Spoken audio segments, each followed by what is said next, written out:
Good evening. Peace be with you. Thank you for joining Essene Life for Evening Communions with Dr. Ken. For the last couple of weeks, we've been exploring what I've called the Great Recycling. In part one, we talked about humanity's illusion of separation from nature. In part two, we asked a question that people have been asking for thousands of years. What if consciousness participates in that same great cycle? Tonight, I'd like to ask one final question. If consciousness is evolving, where is it going? Because I don't think evolution is random. Nothing in nature suggests randomness. The acorn doesn't accidentally become an oak. The river doesn't accidentally find the sea. The caterpillar doesn't accidentally become a butterfly. Nature seems remarkably purposeful, not hurried, not forced, just purposeful. So perhaps our own evolution is purposeful as well. If you've listened to these communions for any length of time, you've probably noticed that I keep coming back to one central idea: personal evolution. I honestly believe it's why we're here, not simply to be happy, not simply to make money, not simply to survive. Those things all have their place, but they're not the destination. They're part of the classroom. The destination is who we're becoming. Now, here's where things become really interesting. Suppose for just a moment that everything we've talked about is true. Suppose there really is one underlying source from which everything emerges: one life, one consciousness, one mind. Call it God, call it the All-Father, call it Brahman, call it the Tao, call it the Source. The name doesn't concern me nearly as much as the reality behind it. If there is only one source, then perhaps every living thing is an expression of that source experiencing itself from a different perspective. Think about that for a moment. Maybe the source isn't distant. Maybe it isn't watching from somewhere outside the universe. Maybe it's experiencing the universe through us, through you, through me, through every living thing. I've always loved standing beneath a clear night sky. Maybe you have too. Maybe when you look at the stars, it's difficult not to feel small. But I've begun wondering if we've been asking the wrong question. Instead of asking, how small am I? Maybe we should ask, how extraordinary is it that the universe has become conscious enough to look back at itself? Because that's exactly what's happening. The atoms in your body were forged inside ancient stars. The oxygen in your lungs was made by forests and oceans. The water flowing through your cells has been cycling around this planet for billions of years. Everything about you belongs to the universe. And now, for a brief moment, the universe has become aware that it exists through you. I don't know about you, but that fills me with wonder. It fills me with responsibility. Because if that's true, then every thought matters. Every word matters. Every act of kindness matters. Every moment of forgiveness matters. Every decision to choose love instead of fear matters. Not because someone is keeping score, but because consciousness itself is learning through us. I've often described us as co-creators. Some people hear that phrase and become uncomfortable. They imagine I'm suggesting we possess unlimited power. I'm not. I'm suggesting something far more beautiful. Every parent understands it. A parent doesn't create a child alone. They participate in creation. Every gardener understands it. You don't create the seed, you cooperate with it. You prepare the soil, provide water, remove obstacles. Life doesn't rest. Maybe our relationship with the source is something like that. We aren't separate from creation, we are participants within it, co creators.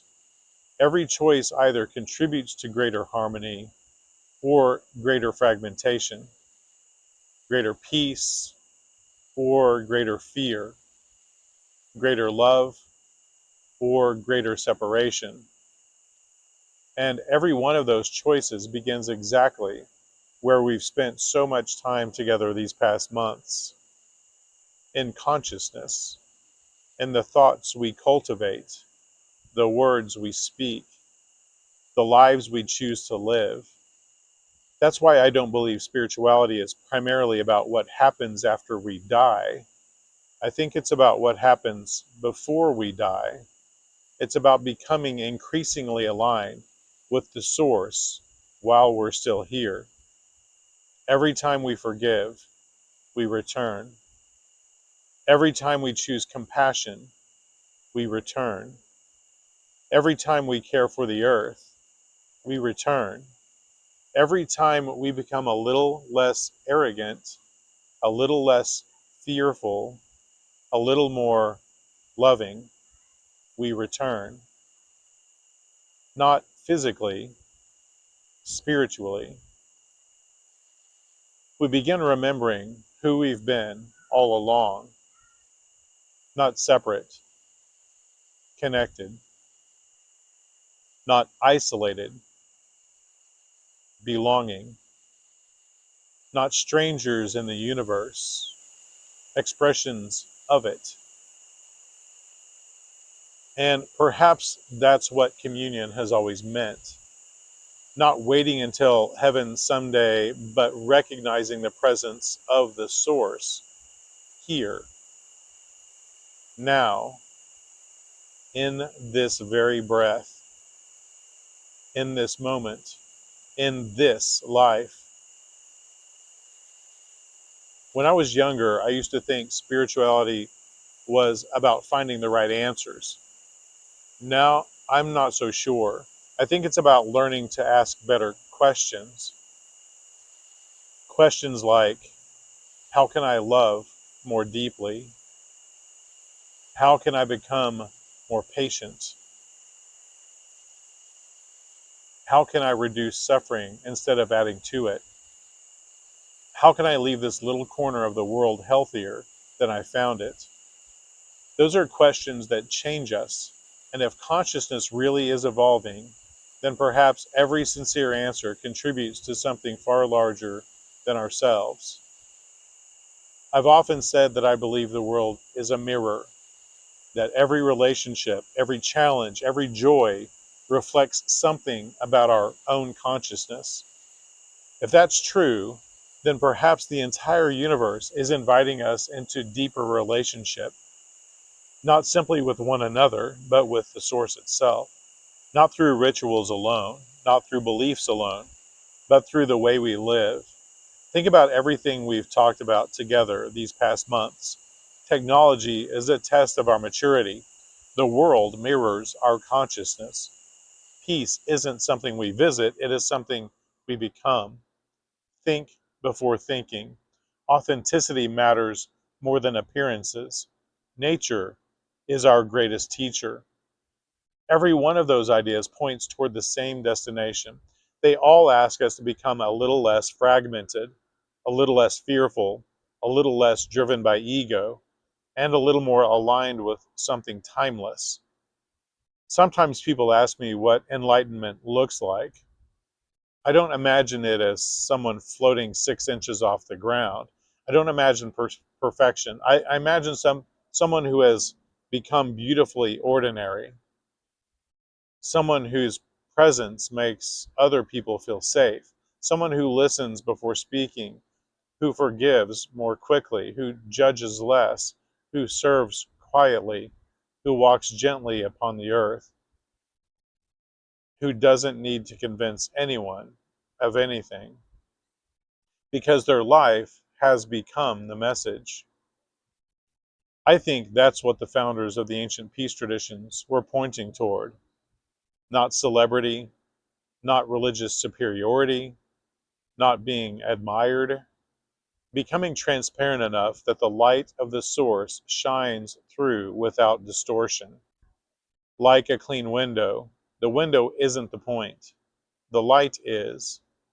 Maybe that's our work, not becoming more important, becoming more transparent, so that love passes through us more freely, wisdom passes through us more freely, peace passes through us more freely.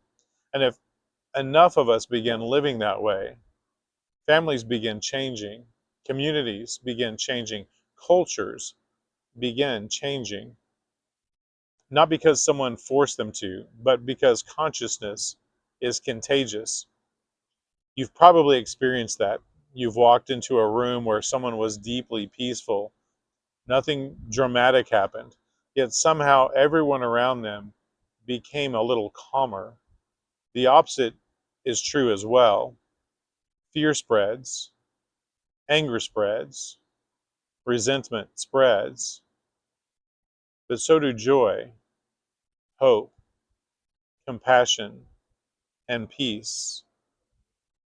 That's why your personal evolution is never merely personal. It touches everyone whose life intersects with yours: your children, your friends, the stranger you smile at in the grocery store, the person you forgive, the tree you chose not to cut down, the animal you treat gently. The choices you make ripple outward in ways you'll probably never fully see. And maybe that's exactly how the Source intended it: quietly, patiently, one transformed life at a time. When I think about returning to the Source now, I no longer picture a destination somewhere beyond the stars. I picture a direction. Every act of kindness moves us toward it. Every truthful word moves us toward it. Every moment we choose humility instead of arrogance, gratitude instead of entitlement, service instead of selfishness. We move a little closer, not because the source was ever far away, but because we were. The journey has never been about finding God. It's been about removing everything that causes us to forget we have always lived within the presence of the source. Perhaps that's why I call this path the path of peace. Peace is what remains when separation begins to disappear. Peace is what remains when we remember that we belong to one another. Peace is what remains when we remember that we belong to the earth. Peace is what remains when we remember that we belong to the source. And if that is true, then perhaps the great recycling is not merely a cycle of matter or even of consciousness. Perhaps it is the endless movement of creation learning to recognize itself through us. And here's your Dr. Ken challenge. Until we meet again, begin each morning with this simple intention: today I will help the world remember its oneness. Then choose one intentional act that reflects that commitment. Plant something, forgive someone, encourage a stranger, spend time in nature, reduce your consumption, listen without interrupting, offer compassion where judgment would have been easier. At the end of each day, ask yourself, did my thoughts, my words, and my actions move me closer to the source or deeper into separation? Don't answer with guilt, answer with honesty, then begin again tomorrow, because the journey isn't measured by perfection, it's measured by direction. And every step taken in love is already a step toward home.